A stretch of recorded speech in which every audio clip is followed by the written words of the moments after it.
What if I told you you could increase your sales without spending any time on Instagram? Sounds too good to be true, right? It's not. I'm going to reveal three very specific methods to help you do exactly that. And these are focused on helping you work smarter, not harder. And ultimately, this is going to attract more of your ready to buy customers. I'll be sharing how you can optimize your content, automate your sales process, and increase your average order value, all without touching Instagram or any other social media platform. Are you ready? Let's dive in. So, the first thing that I want to talk about is using what you already have, and this is optimizing your existing content.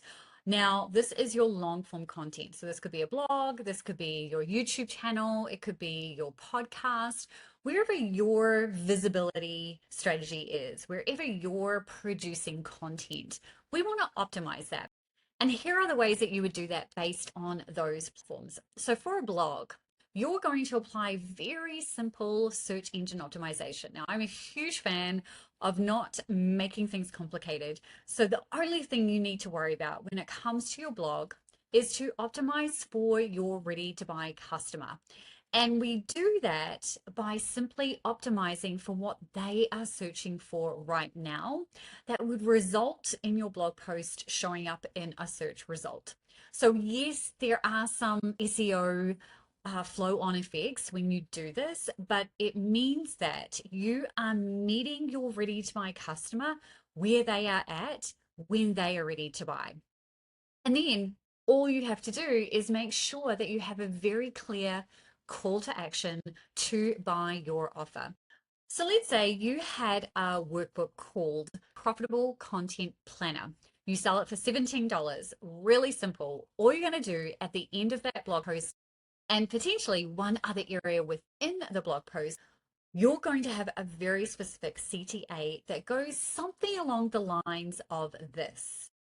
If you've resonated with what I just outlined in this post, you're going to want to grab the Profitable Content Planner. It's just $17 and it is designed to help you plan and create content that turns browsers into buyers. Click here to grab it now.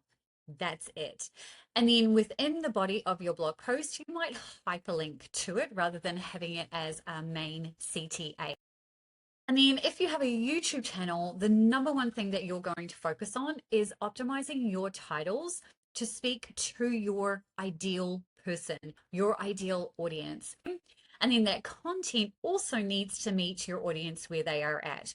So optimizing your video means optimizing your title and your thumbnail. And then very similarly to what we did in the blog post, we're going to mention our offer in the video, typically towards the end. And then you're also going to link to it in the description. And then for a podcast, what we're going to focus on is optimizing your titles for each individual podcast episode. And you're also going to make sure that you have done some really good keyword research because that's often how people find you is based on the keywords that they're putting into the search bar. So same deal though, you're going to use the Profitable Content Planner example and you're going to talk about it at the beginning of your podcast as the sponsor, right? Today's sponsored product is, and you're going to talk about it in that way. And then at the end, you're going to do the same thing. And then in your show notes, you're going to link to it as well. So that's how we use the optimization piece. And this is very much about working smarter, not harder, right? We're already taking content that we have and making some very minor tweaks to optimize it for our ready to buy customers. And everything that we've just discussed is what I call my discoverable content system.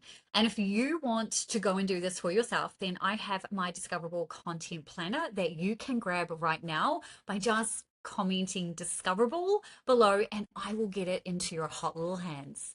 And I would love to know, are you doing this already? Because I know that you're a smart cookie. So if you are already optimizing your content in this way, in the comments, just say, optimized. So I know that you're on the same page as I am. And then for method number two, where we're going to optimize for sales, we're going to do this with a really targeted welcome email sequence. Now, I'm certain that you have a welcome sequence in place right now. All you're going to do is go through and tweak it and refine it based on these few recommendations. So obviously your very first email should introduce who you are, what you do, who you serve, what you believe, and encourage people to unsubscribe. I love doing that in the very first email that someone gets when they come into my world, because you only want to be speaking to the people who genuinely gel with the way that you approach business and the way that you want to support them. So it's totally fine for someone to come into your world, get a taste of what you do through your strategic freebie, then learn a little bit more about you and go, you know what, this isn't a good fit for me. And then unsubscribe. I would rather someone do that than hang around on my email list, not open my emails, which then impacts my deliverability rate. So make sure your very first email encourages people to unsubscribe if they don't gel with what it is that you do, believe, all the things. Then the next few emails, you want to provide more value, share a little bit more about what it is that you do, how you help, all of those things. You might even share some recommended resources. These could be free ones. This could lead to your long form content. I love doing this with my YouTube channel. I have a YouTube um, I love doing this with my YouTube channel. I have a YouTube playlist that I often send people to that is all about tweaking and optimizing your business in a weekend. And it's just like 5 short videos that will help someone do a whole bunch of things in their business over the weekend. And it's completely free. So I have that in the second email that goes out. I also link to my human design chart tool because I'm all in on human design and it's baked into all of my offers.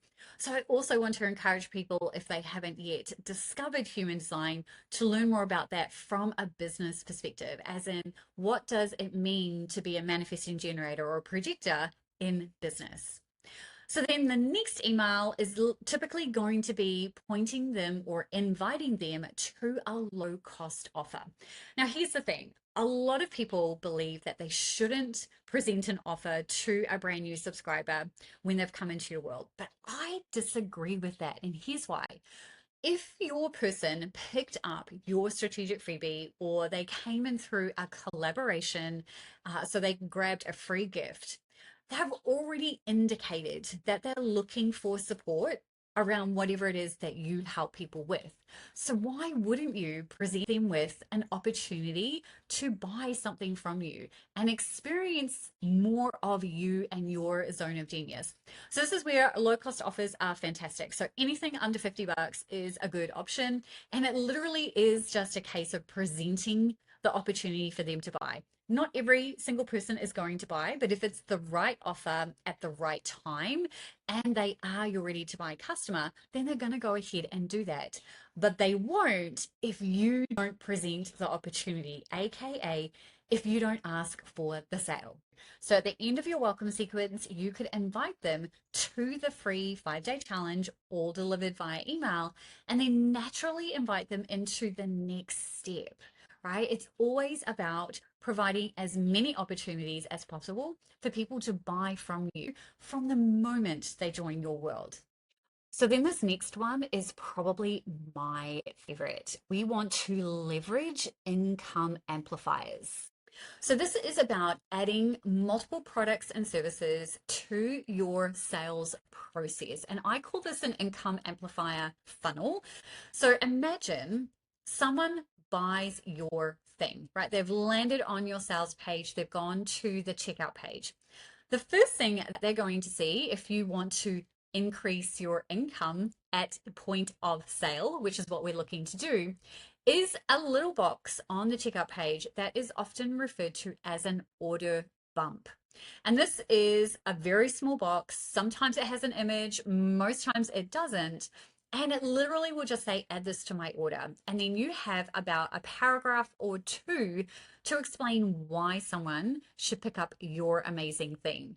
So then you've got opportunity number one to increase or amplify your income. And then after that person buys your offer and the order bump, the next page that they see is potentially an upsell. Now, this ideally is going to be a one-click upsell, as in they don't need to enter their credit card details again. They literally just have to add this to my order or no, thank you, I don't want this. Those are the two options. The thing that you offer on this page doesn't always necessarily have to be more money.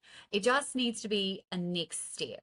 So however you choose to do that. So here is an example so that you can kind of picture what this might look like. Let's say you have a template called your daily cash flow checklist and you are selling that for $7.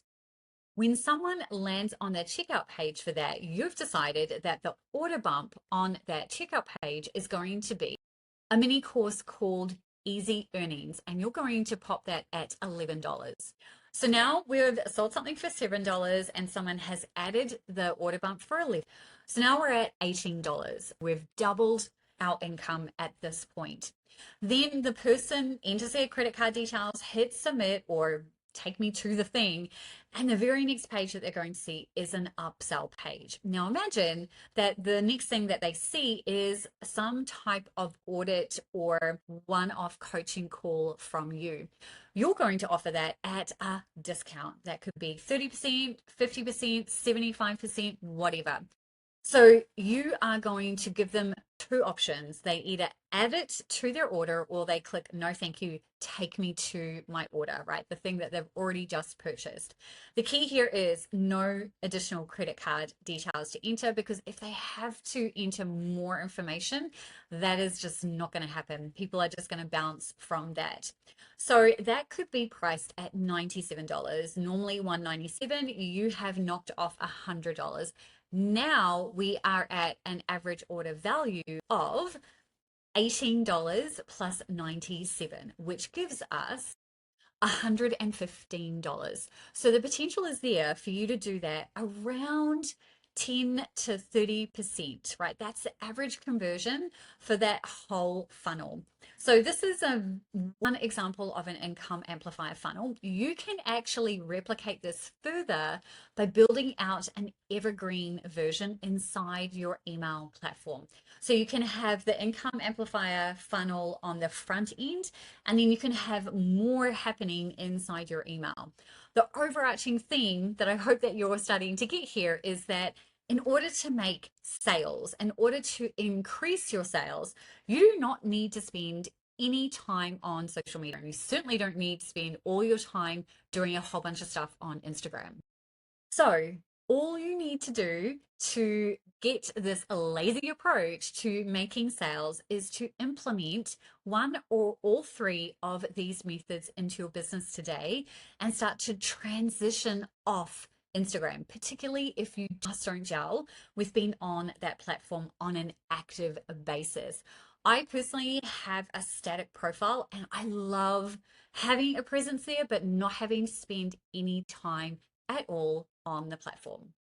And if you want to learn more about how to actually make daily sales inside your emails, then the video that is coming up on your screen right now is going to walk you through that process. I'm going to see you there.